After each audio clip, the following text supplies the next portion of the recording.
In 1995, Disney and Pixar broke onto the scene, or should I say, busted onto the scene with Toy Story. 4 years later, we get a sequel. Let's talk about Toy Story 2. Big D's Entertainment Rankings and Reviews.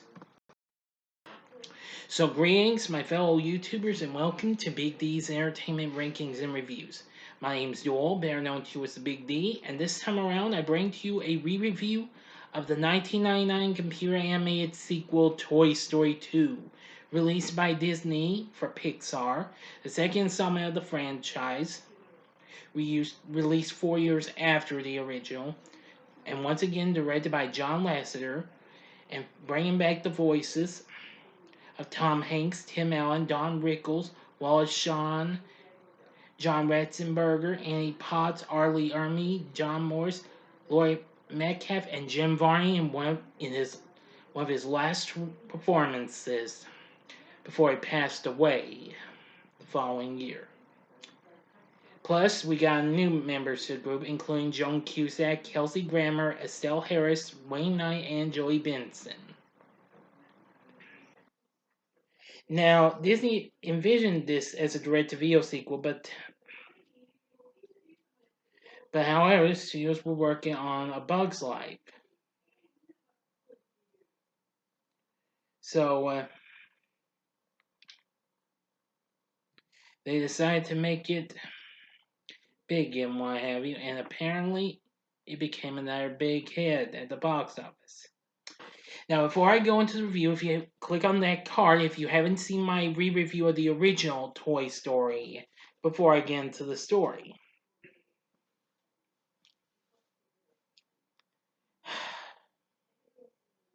Give a few seconds. Okay, that'll do it. Andy Davis is preparing to go to cowboy camp with his favorite toy, Woody, but during his playtime, Woody's arm rips, prompting Andy to leave him home. Woody is put on a shelf with Wheezy, a squeeze toy penguin with a broken squeaker. When Andy's mother puts Wheezy in a yard sale, Woody rescues him, but a greedy toy collector named Al McWiggin spots Woody outside and stealthily steals him. At Al's apartment, Woody meets Jessie, the yodeling cowgirl, Bullseye, the horse, and Stinky Pete, the prospector, and learns that he was based on the main character of Woody's Roundup, a 1950s children's television show. Al has collected an entire room full of Roundup memorabilia, but lacked a rare Woody doll. The prospector explains a toy museum in Tokyo will pay for the complete collection, but without Woody, the collection will be returned to storage. Though the toys with him attempt to persuade him into staying, Woody still wishes to return to Andy. Al accidentally rips Woody's arm off completely while playing to photograph the Roundup gang, and decides to call a toy cleaner to come and fix Woody. That night, while Al is asleep, Woody attempts to retrieve his arm and escape, but is fooled when the TV turns on and awakens Al. Woody accuses Jessie when he finds the television remote in front of her. The two brawl when she denies it. The next day, the cleaner arrives and reattaches Woody's arm. Jessie then explains that she once belonged to a girl named Emily, who eventually outgrew her and donated her to charity in a cardboard box, giving Jessie abandonment issues and claustrophobia. Prospector tells Woody the same fate awaits him when Andy matures. Woody finally decides to say, much to the Roundup gang's relief. Excuse me again, sorry, I've been under the weather lately.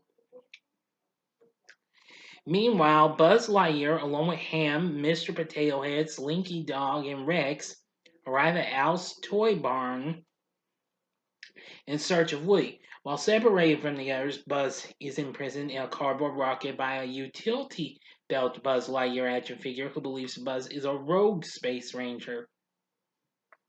Utility belt Buzz joins the others who mistake him for Andy's Buzz.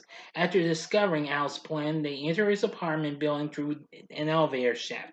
Andy's Buzz escapes and pursues him, but accidentally frees an evil Emperor Zurg action figure. Zurg also falls a group vowing to destroy Buzz. Of course, Zurg is Buzz Lightyear's enemy. The toys find Woody just as Andy Buzz rejoins them, but Woody initially refuses to go home out of fear of Andy outgrowing him if his arm gets ripped again. Buzz reminds Woody that a toy's true purpose is being played with, which he would never experience in a museum. Woody realizes Buzz is right and invites the Roundup gang to come along and become Andy's toys. Jesse and Bullseye accept, but Prospector blocks them, revealing he turned on the TV during Woody's earlier escape attempt and framed Jesse for it. He has never been played with by children and sees the museum as his only purpose. Al then returns, puts the Roundup gang in a suitcase, and departs for the airport. Now for the ending. You know the procedure like always. You have 5 seconds to stop this video. Go to the description box below. Fast forward to the time below. If you've seen the movie already, please continue. Here we go.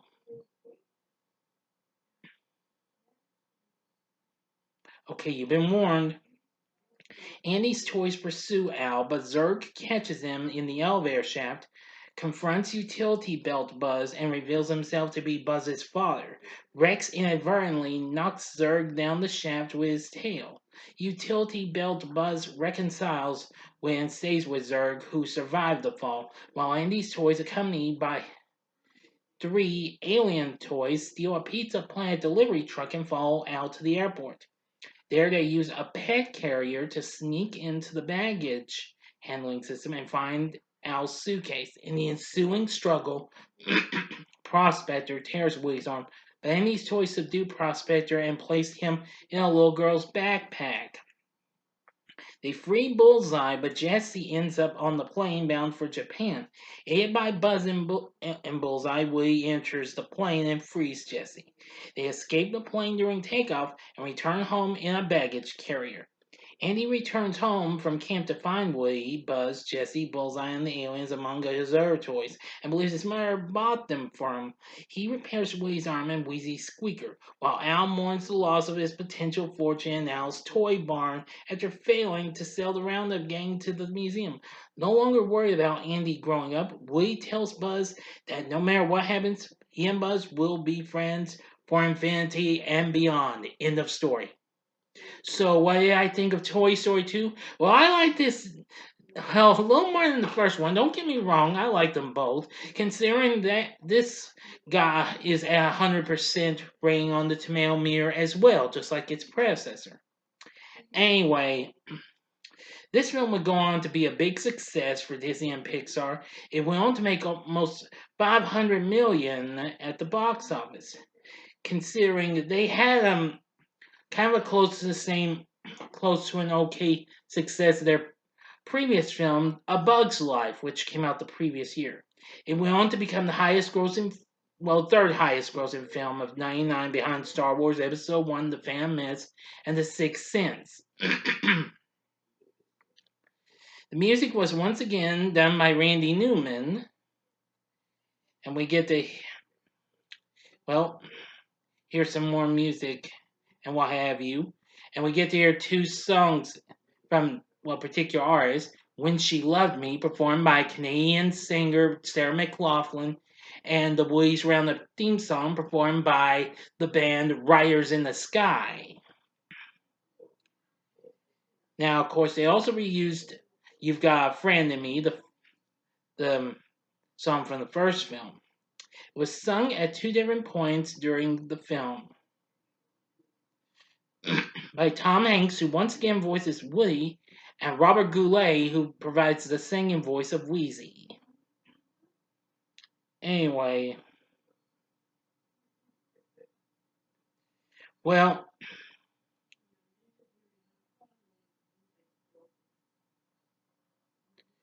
the track of When She Loved Me, which was considered to be the saddest sequences in both Disney and Pixar films, the saddest film songs ever written, received acclaim for Sarah McLachlan's singing and Newman's compositions.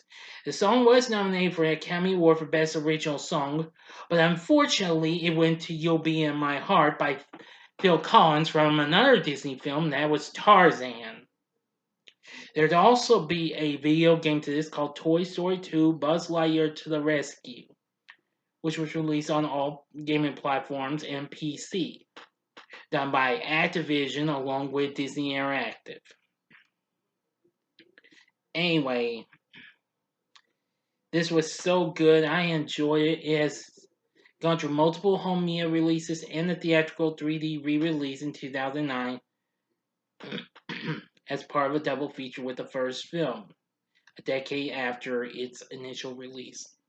The following year, a third one would follow.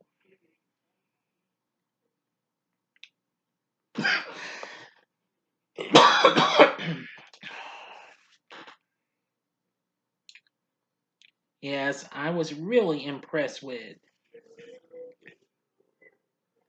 Everyone really, really loved it. And I've got to say, I enjoyed every bit of it. The music, the story, the direction went just great. Aside from Tom Hanks doing Woody, we once again have Tim Allen back as Buzz Lightyear. Let's see. Don Rickles as Mr. Potato Head. Jim Varney in his last performance as Slinky Dog. Wallace Shawn as Rex. John Ratzenberger as Ham. Annie Potts as Bo Peep. John Morris as Andy and Laurie Metcalf as his mom. Plus Arlie Ermy as Sarge. Some of the new voice actors include Joan Cusack as Jessie, Kelsey Grammer as the prospector. Oh, excuse me again. Estelle Harris as Mrs. Potato Head, Wayne Knight as Al McWiggin, and our surprise, Jodi Benson, who of course everybody knew best as the voice of a certain little mermaid named Ariel, as well as the title character of the underrated Don Bluth film Thumbelina, voiced Barbie. Tour guide Barbie, that is. Yeah, that was a big surprise. I almost didn't know that was her until I found out about it. Anyway, yeah. I really got to enjoy the great voice acting in this. So anyway, Toy Story 2 is awesome, but I recommend it. You better believe it. So check out Toy Story 2. I think you'll really love it just as much as the first one. I do. So what are your thoughts on Toy Story 2? Please tell me in the comment section below. If you like this, click the like button, subscribe to my channel, and be a part of the Big D Nation. Join me next time as I bring to you a re-review of Toy Story 3. Thanks for watching. If you like this, consider checking out my reviews for these other films, other Disney Pixar films. The upper left hand corner is my review for Monsters Incorporated. The upper right hand corner is my review of Finding Nemo. And the bottom left hand corner is my review of The Incredibles. And the bottom right hand corner is the button you can click to subscribe. If you like rankings and reviews on movies, TV, music, video games, etc., then I'm your guy. Thanks for watching. Until next time, I'm the Big D saying, see ya.